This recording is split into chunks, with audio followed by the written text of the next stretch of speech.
Hi everyone, in front of me I've got Samsung Galaxy Tab S9 Ultra, and let me share with you how to clear the browser on this device.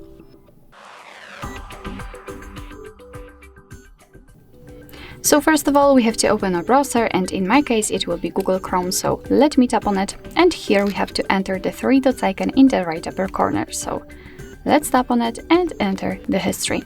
And as you can see, this is the list of all previously visited websites, and if you want to, you can remove them one by one manually just by tapping on this X button right next to it. But if in your case this list is too long to do that manually, I highly recommend to tap on Clear Browsing Data, and here we've got some basic and advanced options.